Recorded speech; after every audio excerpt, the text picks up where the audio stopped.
नमस्कार दोस्तों, आप देख रहे हैं हैथवे बीटीवी युवा, क्योंकि ये ज़माना है वी द यंगस्टर्स का। मैं हूँ आपका दोस्त संतोष, और आज एक ऐसे व्यक्ति से हम मिलने वाले हैं, एक ऐसी शख्सियत से हम मिलने वाले हैं जो कि अगर बात करें तो मल्टी टैलेंटेड हैं। ये एक एक्टर भी है, एक वॉइस ओवर आर्टिस्ट भी हैं, थिएटर भी करते हैं। मेरे साथ हैं none other than Manish Wadhwa ji. Welcome है सर आपका हमारे शो पे। Thank you so much. Thank you. हाँ, अभी नमस्कार की मुद्राएं लगा रहे, क्योंकि एकदम बहुत ही पौराणिक अगर बात करें कैरेक्टर की एक। अच्छा सर, बात करें तो आपने आज तक काफ़ी सारे ऐसे माइथोलॉजिकल कैरेक्टर किए हैं, काफ़ी पौराणिक, जो काफ़ी प्रसिद्ध थे। जैसे रावण आपने किया है, चंद्रगुप्त मौर्य में आपने चाणक्य बने, और अभी अर्जुन के गुरु। कैसा लग रहा है सर? या आप ये खुद रोल की डिमांड करते हैं सर, या फिर आपको इसी नहीं प्रकार के नहीं, रोल दिए मुझे जाते हैं? मुझे बना देते हैं गुरु, भैया तुम सिखा लो। तो मैं मैं इस बार चाह रहा था कि मुझे कोई सिखाए, लेकिन फिर से मुझे सिखाने का मौका मिला। बस यही है, और खुशी हो रही है कि चलो कुछ एक अलग तरह का, क्योंकि क्या होता है कि गुरु एक ही टाइप के नहीं हो सकते हैं, बहुत सारे हो सकते हैं। तो कोशिश ये रहती है कि इसमें थोड़ा सा अलग कुछ कर जाएं।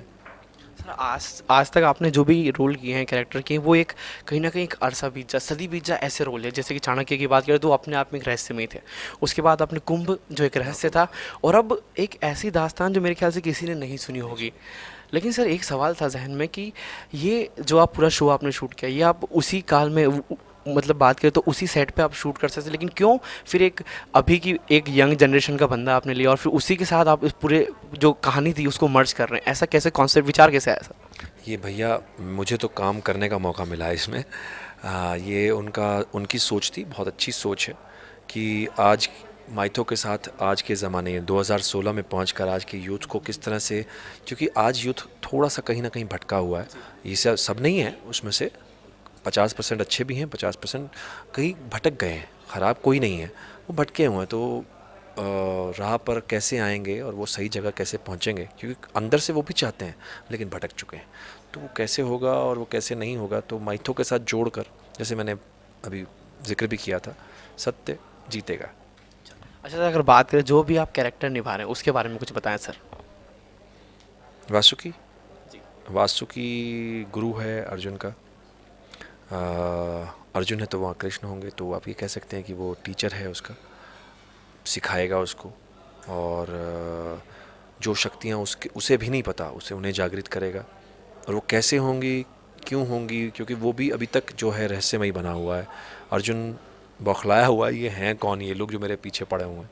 तो वो सारी चीज़ें आपको देखने को मिलेंगी, मैं सब कुछ नहीं बता पाऊँगा। अच्छा, सब कुछ नहीं बता पाएंगे, लेकिन सर एक चीज़ ये है कि नागार्जुन जो शो है वो है नाग लोक की और पृथ्वी लोक के लोगों की लड़ाई।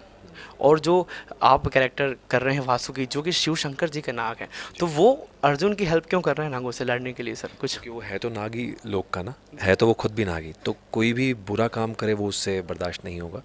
क्योंकि शंकर जी का नाग है, तो उसका काम तो ये है कि भैया जहर नहीं फैलाना है, जहर लोगों का लेना है, जहर लोगों का पीना है, जैसे नीलकंठ ने किया था वैसे जी। सबका जहर पी के नीलकंठेश्वर हो कहलाए थे। अच्छा, एक्टिंग आपने की, वॉइस ओवर आर्टिस्ट भी, सबसे अच्छा क्या मतलब दिल के पास क्या है, आत्मसात क्या है, एक्टिंग या फिर वॉइस ओवर आर्टिस्ट का काम? सबका अपना अपना अपनी जगह है। कोई काम अब मुझे बोले मेरी बेटा भी है बेटी भी है, तो कौन ज़्यादा सही है, तो आप ये तो फंस जाएंगे आप खुद ही। तो काम काम है, और मुझे अपना काम करने में बहुत खुशी होती है।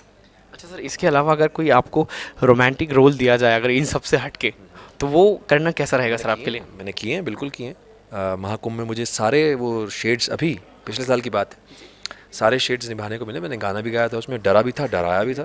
तो लाइफ ओके का बहुत बहुत थैंक यू है कि मुझे इसमें भी, आप नागार्जुन में भी देखिएगा, इसमें भी बहुत सारे शेड्स आने वाले हैं, बहुत सारे लुक्स आने वाले हैं मेरे।